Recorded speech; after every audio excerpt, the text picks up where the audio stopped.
Hello everyone. 19ನೇ ಪ್ರಶ್ನೆಯನ್ನು ನೋಡೋಣ. ಎರಡು ರೇಖಾತ್ಮಕ ಸಮೀಕರಣ a1x plus b1y plus c1 ಸಮ 0 ಮತ್ತು a2x plus b2y plus c2 ಸಮ 0ಗಳಲ್ಲಿ a1/a2 b1/b2ಗೆ ಸಮ ಅಲ್ಲದೇ ಇದ್ದಾಗ ಆ ಸಮೀಕರಣಗಳು ಹೊಂದಿರುವ ಪರಿಹಾರಗಳ ಸಂಖ್ಯೆ ಎಷ್ಟು?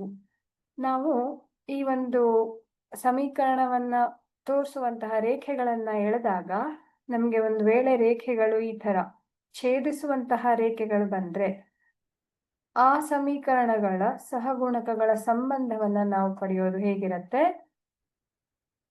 ಈ ರೀತಿಯಾಗಿ ಇರತ್ತೆ. ಸಹಗುಣಕಗಳ ಸಂಬಂಧ ಈ ರೀತಿಯಾಗಿರತ್ತೆ. ಅಂದ್ರೆ ಇವು ಛೇದಿಸುವ ರೇಖೆಗಳಾಗಿರೋದ್ರಿಂದ ಇವುಗಳಿಗೆ ಅನನ್ಯ ಪರಿಹಾರ ಇರತ್ತೆ. ಒಂದೇ ಒಂದು ಪರಿಹಾರ ಇರತ್ತೆ, ಅದನ್ನೇ ಅನನ್ಯ ಪರಿಹಾರ ಅಂತ ಕರೆಯೋದು.